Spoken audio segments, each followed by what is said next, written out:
Peace, peace. What's going on, family? What's going on? What's going on?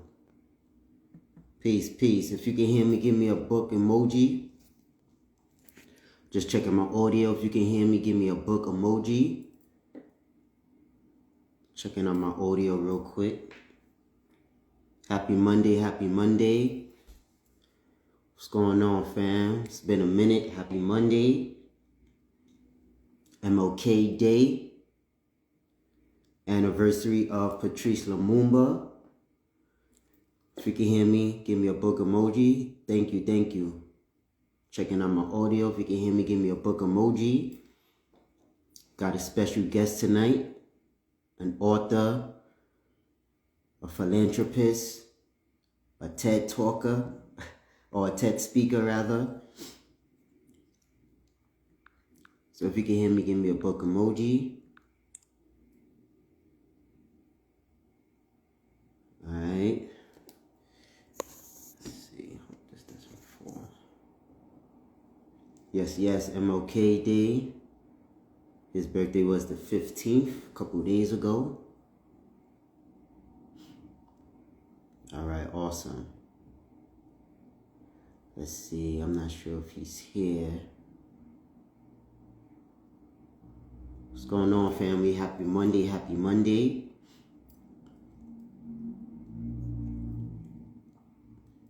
I'm gonna send him a request real quick.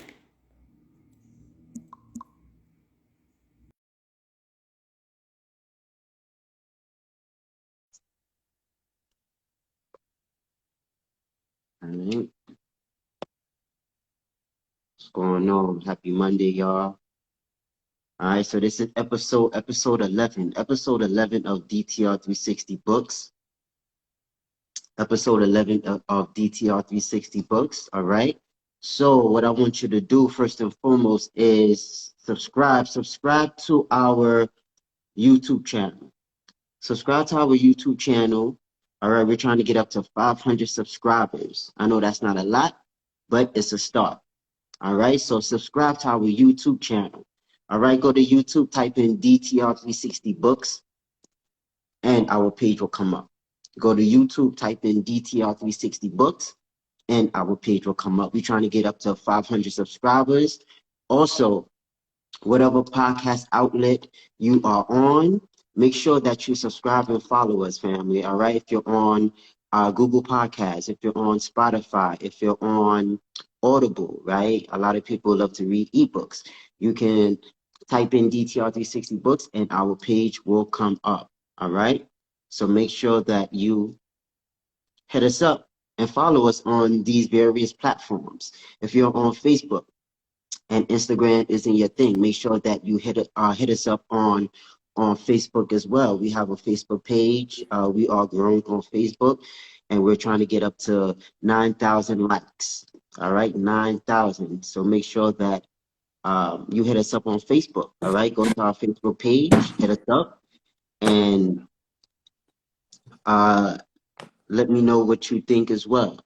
All right, so definitely you can hit us up on these various platforms. All right, we are also on TikTok as well. We just hit 24,000 on TikTok. All right, so if you go to TikTok, again, you can just type in our name, DTR 360 Books, and our page will pop up on TikTok as well. All right, family. Also, last but not least, please make sure that you buy a badge. Make sure you buy a badge. All right, support our mission.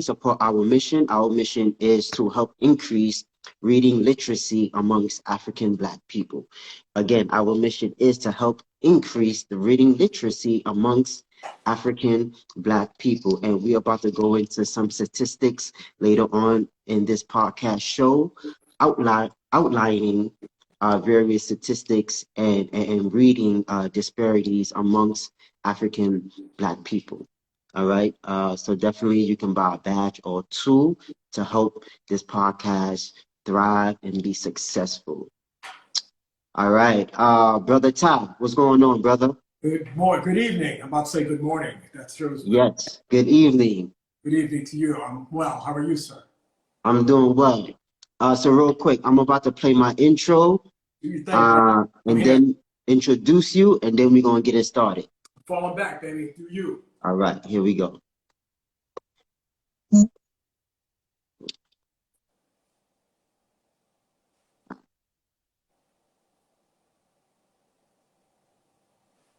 Welcome to the DTR 360 Books Podcast. TEDx 360 Books are helping to increase literacy. We have and less talkers. This is where we execute knowledge and put it into action. Enjoy this week's episode of the podcast.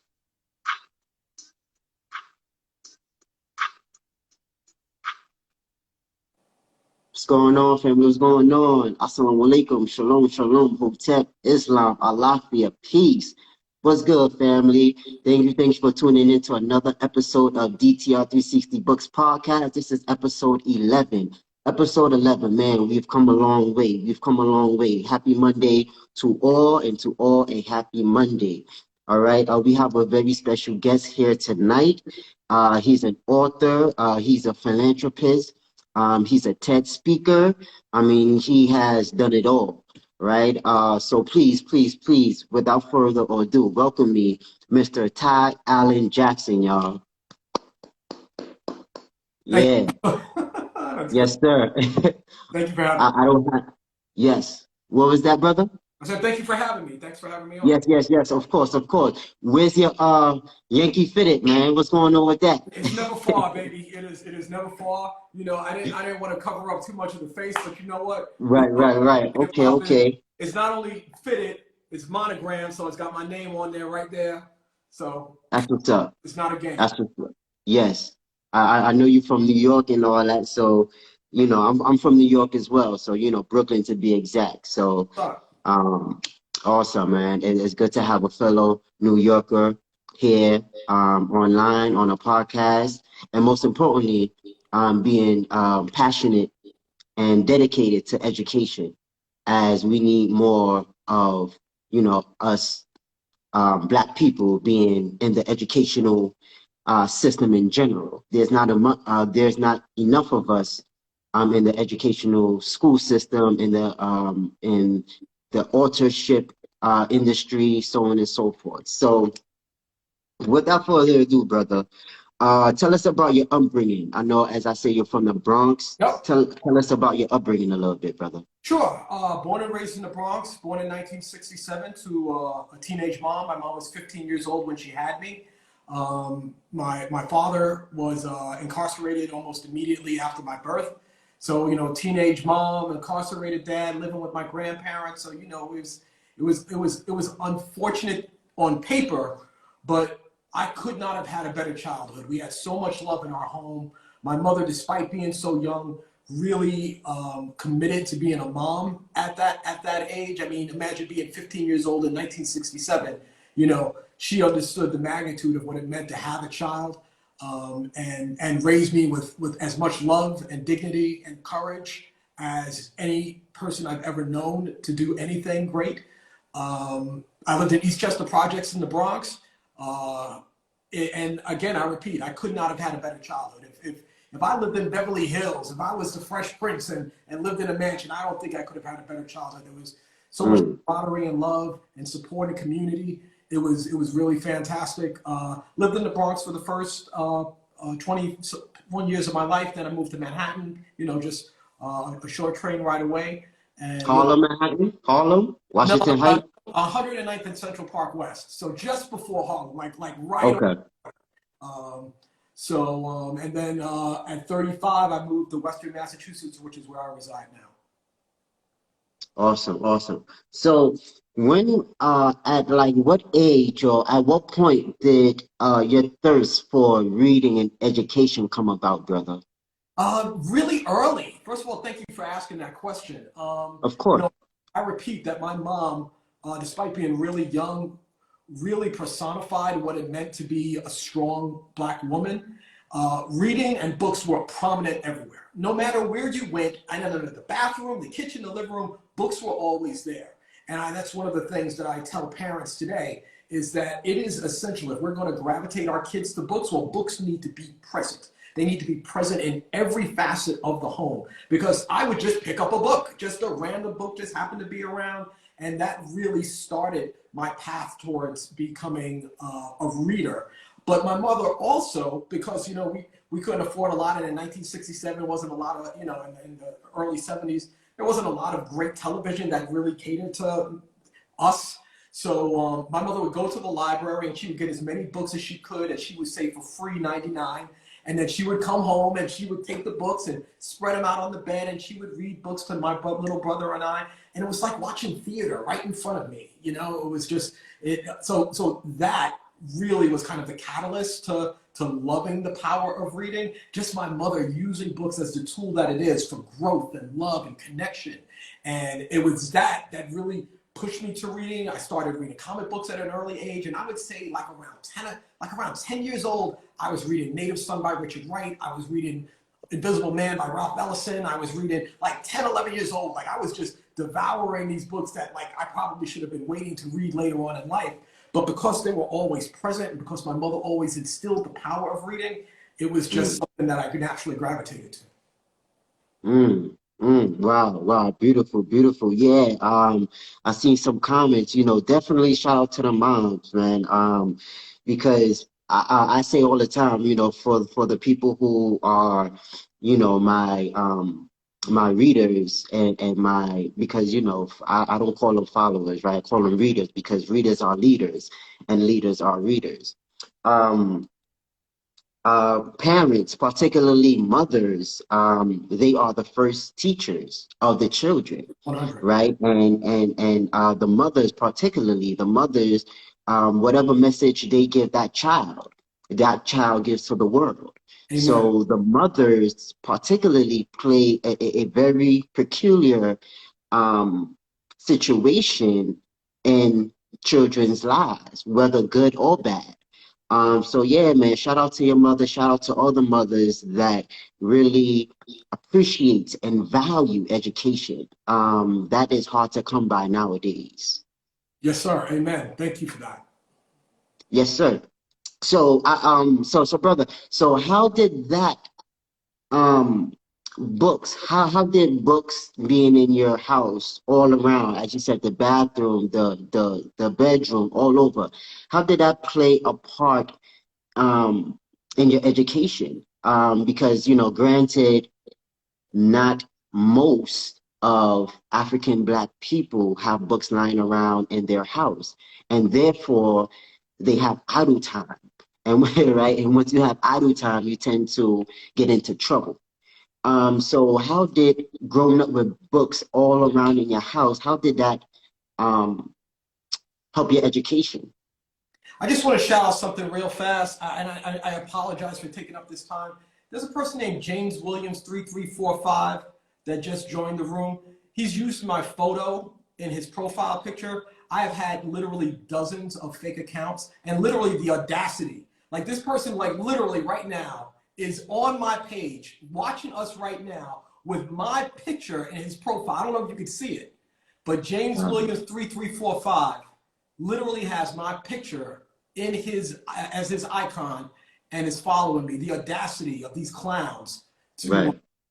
and they're only doing it to scam people. I'm trying to look for the name now to block him. Yeah, so it's Brown, yeah, like James Williams 3345. So any of y'all that are on there, please go in and report that knucklehead, because they're not stealing photos just for the fun of it. They're doing it to deceive people and scam people. So anyway, I apologize for taking up your valuable time to do that. But No worries, brother. some of these people, it just warrants acknowledging this and letting these clowns know that they just can't get away with that. But to answer your question, because books are such a primary source of power, of entertainment, and certainly of education, I always felt like I had, you know, a step ahead in high school. I mean, in school, period. And never so much in an academic way, although I think that assisted also. I think it was certainly more social.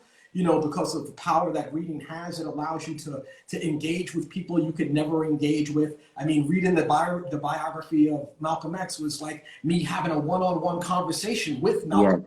So having like Malcolm X literally as a mentor at 12 years old, like, is just paramount. Mm. And that's the thing that I always emphasize about reading. Whether you want to read about Malcolm X or Steve Jobs or Rosa Parks, or you can literally have a one-on-one conversation via pages of a book with any person of greatness that you choose to follow or idolize or wish to Admire. mentored by.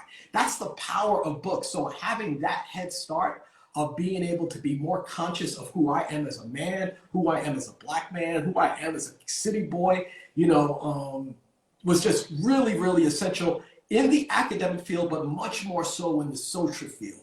And I'll give you a prime example. Born and raised in the Bronx, and this is no reflection upon anybody else for what I'm about to say, but I remember one specific day in the projects in the basement of our building. It was like me and 10 other of my boys, and they all puffing. Right. And, all been there. Right. But because of my mother's upbringing and because of the wisdom achieved through the books, I took that and just passed it on. And to this day, I've never tried weed. No disrespect to anybody doing weed. The more of what I'm saying is that literature and books help elevate me more to realize that's just something that I didn't need to do. Like, it's just something that was part of my mother's upbringing, but it was also the exposure and the wisdom that I received from books that high to me was substantially greater than whatever it is I could get from puffing. So I just passed. But again, no disrespect to my fellow brothers and sisters out there doing your thing. Do your thing. I see you. But yeah, Indeed. it was really instrumental to my growth and development. So much as a child, but certainly as I pushed on and became older and wiser and became a father, and certainly now as an author and publisher. Oh man, that's peace, man. That's peace. So so why do you think we're gonna switch gears a bit? So why do you think authorship and literacy is not popularized like hip hop music is today? Man, that's such a great question. First of all, kudos to you, my brother. This is a fantastic interview. I feel like you're asking the right questions, not the same generic questions. So, my brother, thank you so much for that. And man, that is such a good question. Well, first of all, we all know that 150 years ago, it was illegal for people like you and I to read. And it was also illegal for white people to be able to teach us how to read. So, Yes, sir. and because of that, and because that reading is, let's face it, predominantly still white driven, that there just isn't a lot of diversity within children's books. And because of that, we naturally don't gravitate to things that don't represent us. And so it's much more difficult for children of color who cannot see themselves reflected in literature to gravitate towards literature, which is why what I'm doing really matters for little kids to be able to see themselves depicted as a positive contemporary character really matters. But I'll take it a step further. And I know I may get backlash for it, but I don't care. What really also matters is that people of color have to broaden out their message. The same message cannot always apply. Every book can't be about Underground Railroads. Every book can't be about Rosa Parks. Every book can't be about empowerment even. Like, it can't be historical and cultural all the time. I'm not saying that those books don't matter, but kids are going to read for fun, especially when you got Facebook to compete with, TikTok to compete with, video games to compete with, movies to Nickelodeon to compete with, you name it, basketball to compete with. And if you think if you're gonna put a book out there that talks about just heritage and culture, I'm sorry, you're gonna lose that battle. So it's essential for authors to start broadening their horizons and start creating books that are palatable for everybody, that just make you laugh, that make you feel good. Tell our Black story with joy. Tell our Black story of fun.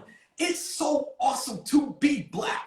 Like, don't let the only story be that of suppression. Don't let the only story be that of overcoming. Let it be, go to a party that we are represented and see how much fun and joy and glee that we have as a culture. Write about that. See, when we go out and hang out with our people and just have such a good time, write about that. Write about the joys that we have. Everything doesn't have to be about how we overcame. And just don't get me wrong. I'm not saying that those books aren't important. I know that they are. But if we're going to gravitate our kids and make them feel good about reading so that later on in life they get to process and digest the books that will empower them, we gotta bring joy and fun and just bliss into the world of literature, especially towards our children. Right. So in other words, you're saying to have a balance. So various books and various genres so that, you know, children would be interested and wanting to read instead of just always hearing about the, you know, slavery and this, that, and the other. Gotcha. Not only that, because there's a double-edged side to that. Because when you're writing books that are just about the Black experience, you're excluding Asians, you're excluding white people, you're excluding Hispanics, you're excluding everyone else because that's not their experience. Instead, when you have a book that features a Black child, this book is not for Black children, this book is for children. And because of that, little girls and boys from every nationality, from every color can read this book and even want to idolize this character just because this is a character that they can relate to. But the moment that you're just talking about the struggle, then you turn people off. So it's really important for other cultures to see our joy. It's not just for us to know our joy, but it's also for other cultures to be able to see our joy, especially if it's an empowering joy. Because that way, little kids are going to want to be, regardless if they're Black, white, male, female, whatever it is, they're going to want to be like this character. I literally have kids across the country of every color that you can imagine dress up for Halloween as my character, the Super Duper Kid. White, Black, girl, boy, because this book is just about a kid being a superhero. And that really matters to all kids. What kid doesn't want to be a superhero? So anyway, sorry, sometimes I just go off. And but it's obviously very, very important and passionate about it to me. Yes.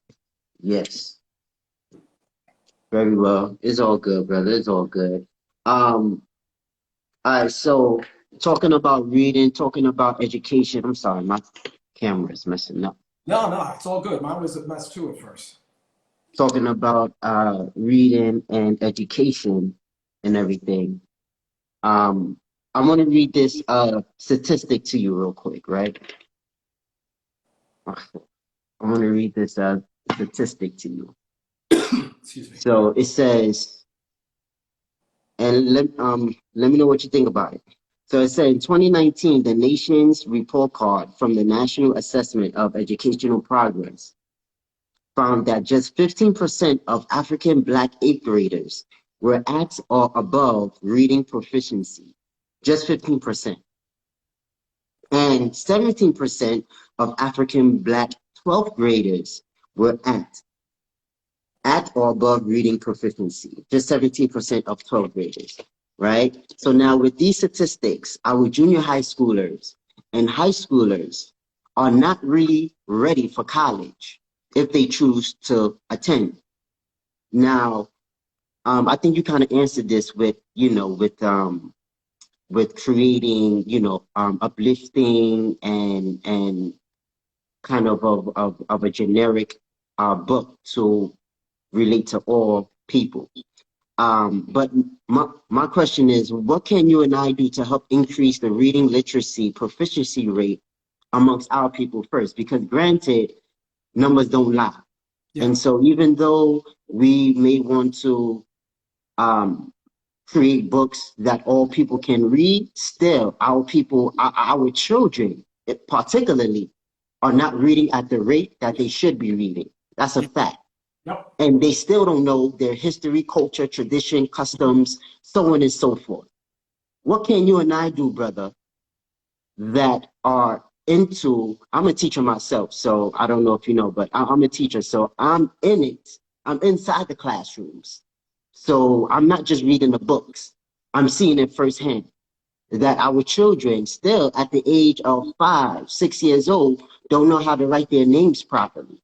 Don't know how to write their first and last name. That's a fact because I see it.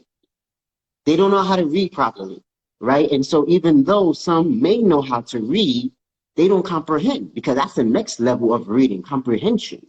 Even adults don't know how to comprehend. And so I say that reading is key, yes, but comprehension is even better. So I don't want to go on a tangent because I can. But what can you and I do to help increase reading and proficiency rate amongst our people first and foremost? Well, first thing we need to acknowledge is that the system is working perfectly, because it is paramount that children in disenfranchised community don't get the same education as children in not disenfranchised communities. So know that when you see these statistics, that's the system working according to plan. It's just the way that it is. There's a reason why redlining exists. Redlining is put in place so that segregated, disenfranchised, and generally often communities of color don't get the same revenue and resources of other communities. Because if the education system was really equal, it wouldn't be based on property tax. And because there are fewer property taxes in the hood, it gets fewer resources to do things like empower our children about reading. So know that the system is working according to plan. And because of that, it's up to us to be able to change the system. Because, well, let me rephrase, is to find another way around the system. Because, and I'll use again my mother as an example. My mother knew that books and literature were the pathway to greatness. And so instilling those books and having them paramount in our home, like I said, every room that you can imagine, from the bathroom to the kitchen, there were always books. Wow. And so instilling that importance of reading to our kids ahead of time. I mean, if the first time that a child has been read to is when they go to kindergarten, there's a problem. Yes. It is essential from birth. It is, in fact, I'll just take it a step, it's essential from pregnancy, that women are reading to their children while they are still in the womb.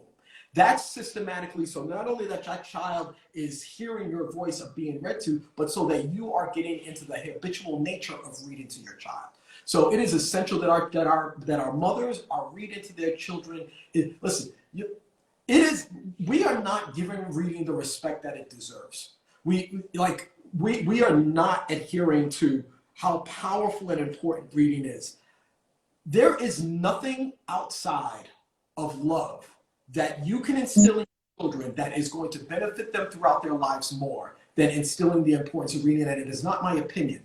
2 out of 3 children who cannot read proficiently by the 4th grade end up incarcerated or on welfare. Over 75% of all over 70% of all people in jail today cannot read above a 4th grade level.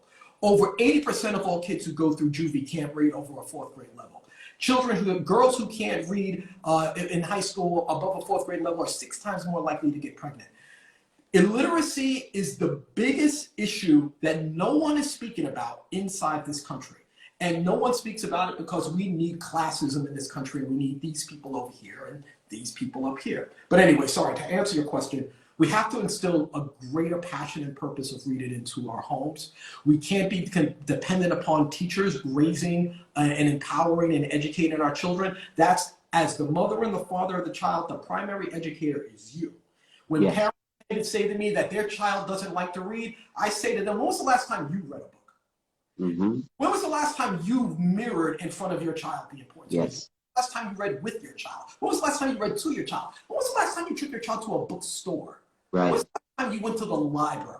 The primary reason why so many of our children don't like to read isn't just representation. It's because we don't instill the power and the importance of reading to them, because for the most part, we don't mirror it ourselves. James Baldwin, and I paraphrase, said, our children never listen to us, but they also never fail to emulate us. And so if we are not reading, then they are not reading. So it's our job. And it's our job as the primary caregivers of our children to instill, like my mother did to me, and not that I'm putting me and my mother up on this pedestal, but I'm telling you what worked.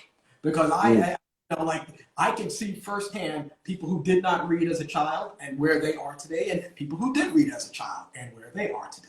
So I know it's much harder to change the system than it is to change our home. Our home is for us to navigate and shift and make sure that there's a culture of love, of compassion, and literature within our homes. There is but so much we can do in the school system. We can do everything within the institution of our walls where we live. Right. And also create our own schools as well. Yes. Definitely create our own story Man, because we love to complain about the school system, but again, homeschool your children. If worst case scenario, right? But our people, man, we just love to talk and do nothing about the situation. Yeah, man, it's crazy, that's all. crazy. But yeah, I just want to mention something about the children and the parent situation because I always say that a child only educated at school is an uneducated child. Amen. A child only educated at school is an uneducated child. So That's yes, you hit the nail right on the head, brother. Education begins at home. 100. Education begins at home.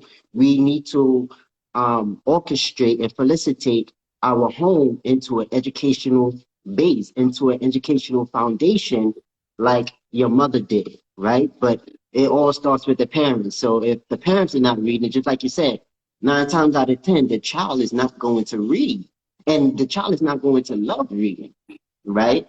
So definitely, that is key. So you're an author, right? So tell us about your books, brother. How many books have you written? And if you can, just tell us about your books and what are they about. Sure. My primary and first book is titled Danny Dollar. It's the book that I showcased before. I became an author about 10 years ago, all because, uh, excuse me, my son, when he was 8 years old, asked me a question that changed my life.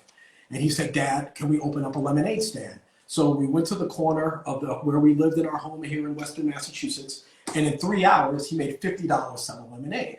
And he said, Dad, what am I going to do with all this money? And I really didn't know. I'm thinking, we'll make $5, $6 and go get some ice cream and call it a day. But he made $50. What does an 8-year-old kid do with $50?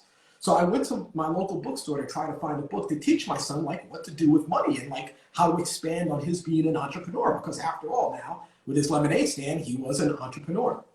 And when I got to the bookstore, I noticed two things. One, there were almost no books teaching kids about money, which is like, that doesn't make any sense. How can like something as valuable and important as money be something that we keep away from our kids? But I can get on my soapbox and talk about that all day as well. The other thing that I noticed is there are so few books that have a young Black protagonist in a positive contemporary way. Like I said before, there's a lot of, me and Martin Luther King and Underground Railroads and stuff like plenty of those books. But there wasn't like Diary of a Wimpy Kid with a Black kid on the cover. Like just fun, engaging books that makes kids laugh and introduce them to the joys of reading. So right there in the Barnes and Nobles where I live in Western Massachusetts, I first thought maybe I could find somebody to write a children's book that teaches kids about money with a young Black kid as a protagonist. But then I thought about the quote from Gandhi, to be the change you wish to see in the world. So if there was a book to be written about financial literacy, I was the person to write it. I went home and started typing. It took me a year to learn how to write. I'd never written a book before. And, excuse me. And then after a year and had this manuscript, I started submitting it to agents. And I submitted it to 147 agents. I was rejected 147 times. And then I asked myself, how do you publish a book? How do you self-publish? So I started my own self-publishing company. About 2 years after my son said, hey, Dad, can we open up a lemonade stand? This book was born. And it was the most powerful day of my life because it made me realize, despite not having any knowledge about this, I can create anything it is that I want to. Up to this point, this book has been turned into a serial story within 20 newspapers across the country, reaching millions of kids. It's become a theatrical play here in Western Massachusetts with over 40 performances. It is currently right now the foundation of a financial literacy program titled Danny Dollar Academy, which is now being run by the Federal Reserve to empower children about finance and entrepreneurship. Over 4,000 students alone will go through Danny Dollar Academy this year. And I'm currently working with a Disney director, a prominent Disney director, to get this adapted into a film or a story. And not to mention, I sold over 80,000 copies of this book independently. Wow. No, brother. Hold on, brother. Before you go too far, tell us. So that was going to be my next question. But so tell us about your academy and how did that become into existence? How did you manifest that? So, well, as manifest is the right word, because when I conceived Danny Dollar, not even when it came out, when I conceived it, I told the universe that this needs to be a financial literacy curriculum instilled in schools. And I always had that in my mindset, but I'm not an educator and I don't come from a background of education. But, you know, this is how the universe works. Like, you know, I had a friend who read the book and loved it. She just happened to be a professor. And she's like, I know an economics professor from Northern Kentucky University who would love this book. She sent a copy to him. He read it. He reached out to me and said, this book is amazing. I would love to create a financial literacy curriculum around it, title it Danny Dollar Academy, and use it to empower children about finance and entrepreneurship. And that's exactly what we did. And 3 years after we created it, the Federal Reserve became partners with us in implementing the program. So, and over 10,000 students have gone through the program, including students from the LeBron James I Promise School in Akron, Ohio. So it's now, it was developed originally by Northern Kentucky University, but it's now being expanded by the Federal Reserve. And I couldn't be more proud of this program. I mean, I think it's probably the most important financial literacy program for children in the country. We're expanding more every single year. We started out in our first year about 5 years ago, 6 years ago, with only 50 students. We'll have over 4,000 students go through it this year. So. Wow. Hopefully, you know, in 2 years, 40,000 students will go through it. And my objective is for Danny Dollar to be the iconic figure, the way that Smokey the Bear is for forest fires. I want Danny Dollar to be that financial literacy icon for kids across the country, and to have a mindset of finance and entrepreneurship instilled in them as early as possible, all via this book. Awesome, awesome. Yes, yes. I mean, again, man, we need more academies, literacy institutions that's on the wave of uplifting our people, uplifting our youth through education and literacy, man. The time has come. The time has come. Yes, sir. So you have your publishing company, man, you have an academy, you're just doing it all, man. Like, I really need to sit down and talk with you because, you know, I really want to have a summer institution and so forth. But let's talk about, you sold over 100,000 books, right? And counting. And counting. How did you do that?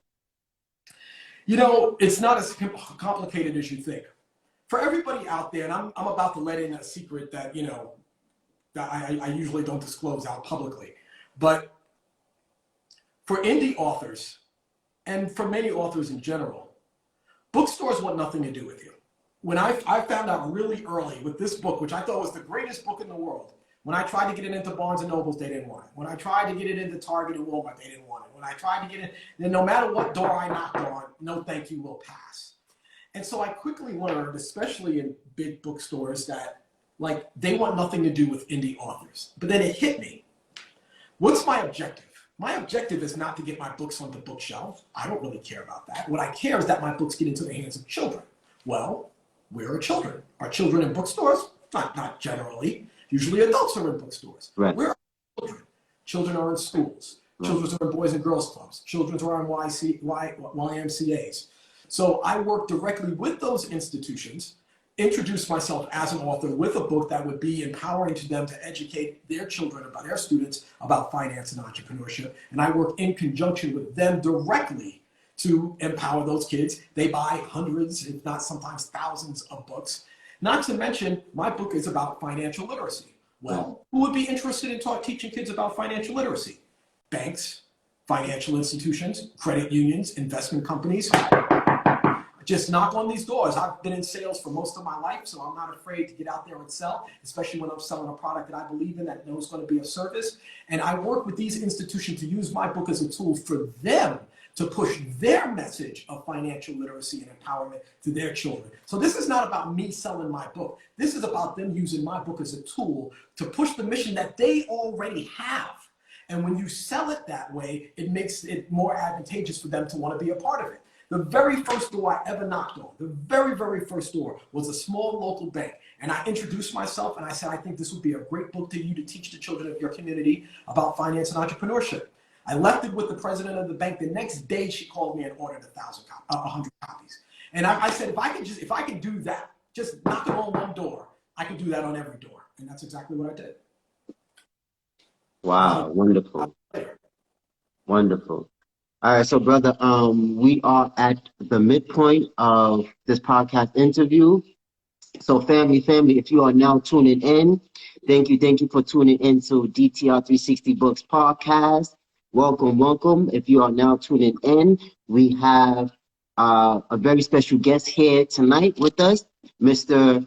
Ty Allan Jackson. Mr. Ty Allan Jackson, he is an author, um, uh, academy, has an academy institution. He has been on TED Talk, not once, not twice, but three times. Three times. So definitely thank you for tuning in and welcome. If you haven't already, please buy a badge or two. The link is in the description. Buy a badge or two and help support this podcast so that it can continue and thrive. Also, make sure that you subscribe to our YouTube channel. Subscribe to our YouTube channel. We are trying to get up to 500 subscribers. Subscribe to our YouTube channel.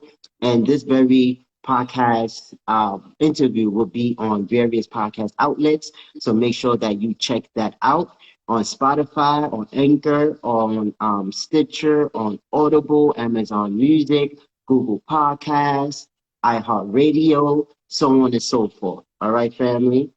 Awesome. Great. So, Brother Ty, as I just mentioned, you've been on TED Talk, not once, not twice, but three times. How does that happen? How does that happen? Like, are you some kind of celebrity or something? What's going Uh, on, brother? when I committed to doing this, I quit my job 2 months after my very first book came out because I knew I had sold 2,000 copies of my books in 2 months, and I did that while working a full-time job. So if I can sell $2,000, 2,000 books in 2 months part time, what can I do full time? So I committed myself to this work. And that commitment came with not just selling books, but empowering my community about the importance of reading. It's that sense of getting out there in my community with the objective of helping our community uplift our children through literature, which got my name put out in the community as someone who is diligent about making that happen. And it's that in which the people from TED contacted me. I didn't even reach out to them. So in every instance of all three of my TED Talks, they reached out to me. But they did so in part because one of the unsung heroes of my success is my goodwill, is my engagement to better in my community, from coaching softball to being on the board of directors for a number of institutions, including a credit union out here. I've been on the board of directors for a homeless shelter, for a major for a local television channel out here. You name it, I've been uber involved in my community. And it's that sense of engagement which gets people to know about my work, gets people to know about my books, and spreads my advocacy for this work amongst the masses. And it's that is the secret sauce to institutions like TED reaching out to me and saying, we would love you to come and spread your message of empowering children about illiteracy here. So, it's a lot of people see, like the LeBron Jameses of the world, or the Beyoncés of the world. We see the videos and we see the games. You don't see the practice. You don't see the grinding. You don't see the rejections. You don't see the hours and hours and days and months and years of perseverance and obstacles and just diligence. My selling of 100,000 books didn't just happen. It happened through really hard work. It happened from building relationships, from networking, from anyone and everyone, from the school crossing guard to the mayor and senators of my community. And so it's that level of diligence that you have to do if you're going to be successful. I don't care what business you're in. Your business is about developing relationships. I don't care if you're a police officer, fire person, school crossing guard. It is about relationships. And the stronger that you can build relationships, especially in your community, and be a part of uplifting it, the more you'll be noticed for that work and hopefully be rewarded like I have been. True. Cool. I did see a question. We are taking questions, by the way. We are taking questions. So let me know if you have any questions for Brother Ty before we depart and conclude here tonight. somebody wanted to know where can they locate your books at, brother? Sure. You know, many people are anti-Amazon. I mean, I know Jeff Bezos has all the money in the world, literally, but I'm not anti-Amazon. If you want to go purchase my books from Amazon, I'm very cool with that. You just have to search Ty Allan Jackson or Danny Dollar. But you can also go to my website for everyone that's on Instagram right now. If you follow me and just go right in my link in my bio, tyallanjackson.com, you can purchase my books from there. So either my website or Amazon. Awesome. Now, what are some words of advice you'll give to the youth? You know, I think you said this earlier. Many of us didn't have the luxury that you had growing up with just a plethora of books just lying around and you just picking one up because you can. Going to the library, having a library card and so forth. What are some suggestions and or advice you can give to the youth if they want to succeed through reading and so forth? You know, when I remember watching this show on Netflix, I can't remember the name of it. It's something by Design or Masters of Design. And I saw for the very first time a typographer. I had no idea what a typographer was. And I found out that this woman that they were featuring was a typographer. And basically a typographer is a person who creates fonts and installs them on anything. And like every flyer you see, every sign you see, the I Love New York slogan, this slogan, are all essentially done by typographers. This typographer probably made about $5 million a year just doing typography. How many of our children love to draw? Lots of them. How many of them know what a typographer is? Few of them, if any of them. What really matters is taking your gift, the gift you have to draw, the gift you have to sing, the gift you have to build, the gift you have to create, the gift you have to cook, and double down on that. We are not all here to be basketball players. We are not all here to be, in fact, chances are, I never say your dream of being an NBA star is impossible, but it ain't likely. You have a much greater chance of becoming an architect and making more money at that, by the way. You have a greater opportunity to become an orthodontist, which they make millions of dollars a year, by the way, and if you're in the right space, if you're really good at what you do. We have to open our minds and our souls to our kids. We have to expose them to the world that's around them, because there are 1,000,001 of our children out there that love to draw. And if we introduce the power of typography to them, now they've got a goal that they didn't even know existed before. They have an opportunity. Our kids love to build. They don't realize that they are the world's greatest architect, but if they're never introduced to architecture, they will never become an architect.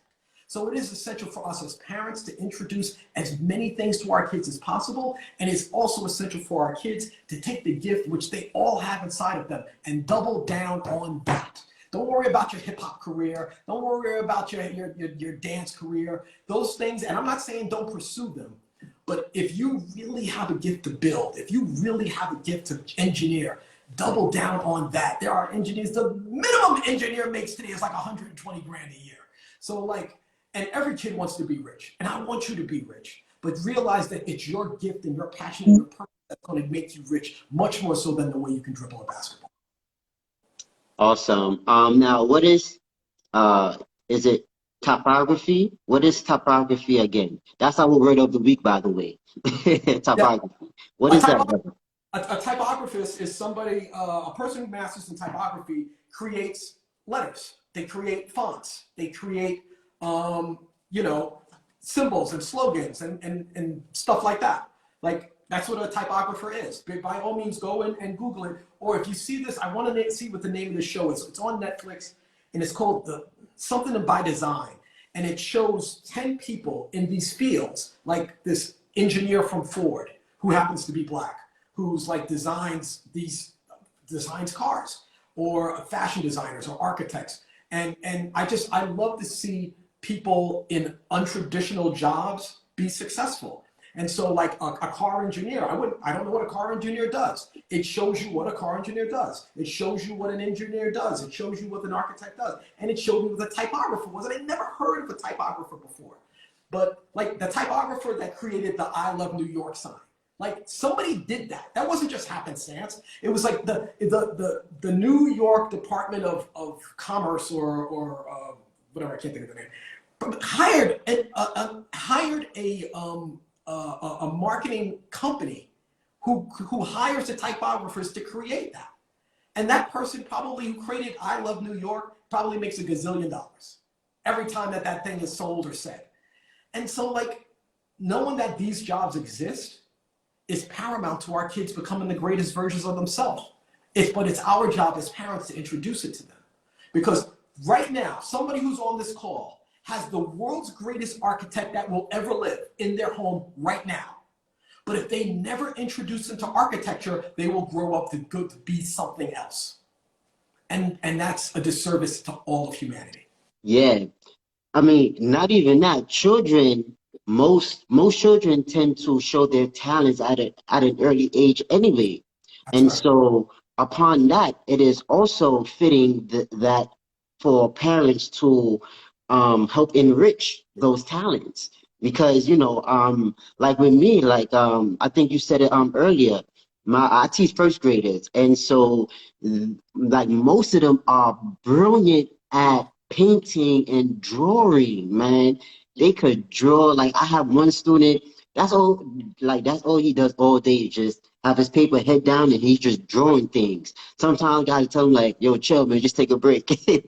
Because that's all he does is just draw, right? So like parents, if you see that, it's good for you to help elevate that talent, because that can be a future artist, a future painter. But 100%. if you never like feed him any paints or feed him any crayons or whatever, he's not going to be able to elevate himself into what he has the potential to be. So If I could put something out there, and this is to all the parents there, stop telling your kids no. I think one of the biggest issues that we don't talk about is suppressing our children. When your child is banging on the pot and they're loving banging on the pot, yeah, they love there's the a reason drum, why they're loving banging on the pot. That's your cue to buy them a drum set. right? When your child is writing on the wall and they're drawing in there and you're freaking out because they just drew on your wall, they are telling you that this is what they're supposed to do. Encourage it. Get those crayons, get those construction paper, get that drum set, get that whatever it is. When your little boy is having a little fashion show, he's telling you that he wants to be a fashion designer. He's Right. telling you. So Right. Pay attention. pay Pay attention to the attention. they're doing, because they are right now. How much does a great fashion designer make? How much does a great architecture make? How much does Questlove make? Like, if we want our kids to be successful, encourage and double down to the things and the gifts they're already showing you. Exactly. Stop making that noise. Stop drawing on there. You're making a mess. They're supposed to make a mess. That's the universe telling you this is what your child is supposed to do. This is their purpose. Mm-hmm. Indeed, indeed. Right on point, brother. Now, we have a question here by Miss Bernice. My apologies if I mispronounce her name. She said, is Mr. Jackson available to talk to students at schools? This is what I do. This is what I do every day. I just signed a nice deal. I'm flying down to our Jacksonville, Florida in a couple of weeks to go speak to students out there. So the answer is yes. You can slide in my DMs, give me your info. I'll reach out to you. I'll have my business partner reach out to you, and then we can get and set something up. I can do it virtually or I can do it in person. All right, awesome, awesome. Good, good. All right.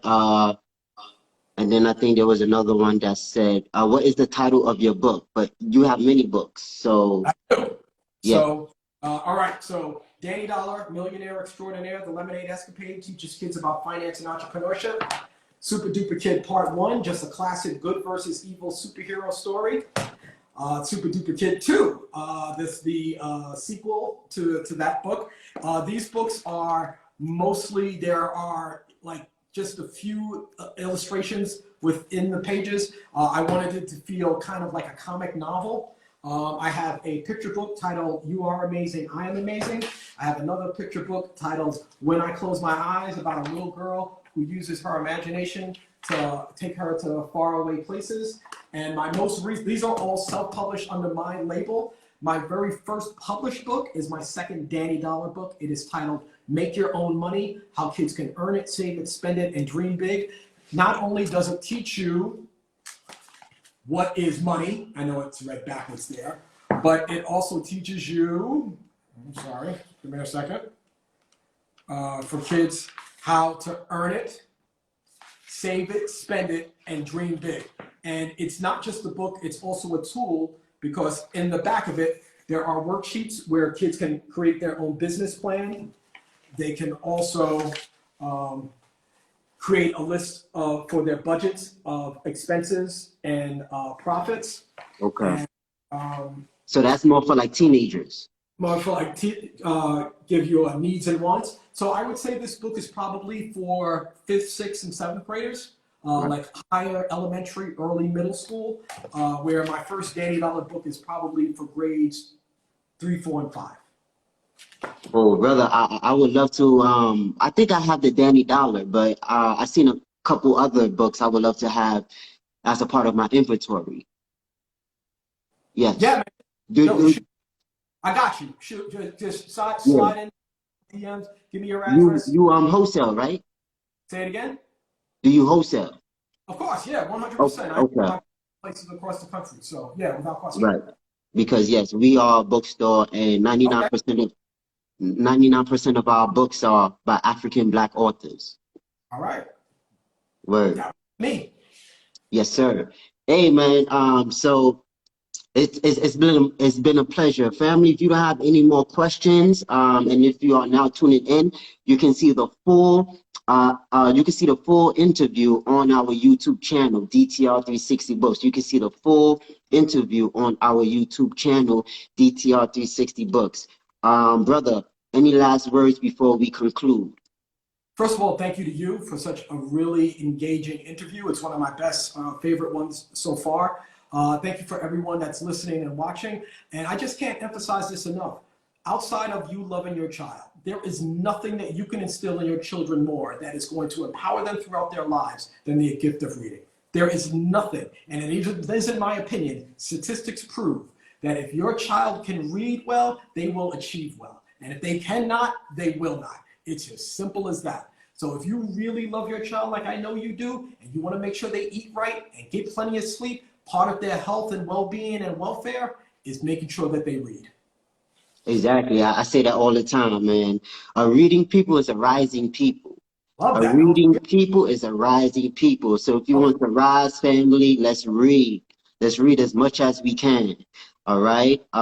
Brother, man, you've been amazing. I hope this is the first of many interviews, and I hope that we can definitely build upon our relationship, because as you said, relationships are important. So definitely I hope that we can build and work together sometime in the near future.